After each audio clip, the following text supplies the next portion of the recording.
What's up, guys? This is JB at RideJBI. Today I received suspension from Charles Lytle of mXrevival. He is doing a really cool Yamaha YZ500 build. Yes, I said 500.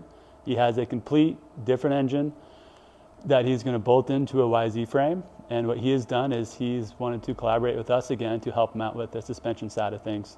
So we got some KYB SS forks that we're going to refurbish, and a KYB 18mm shock shaft that we're going to refurbish as well.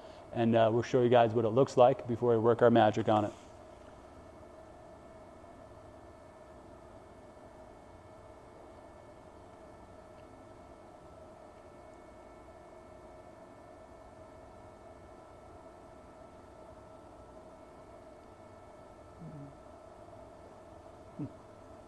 Cool, so that's what it looks like right now. It's gonna look way different once we're done.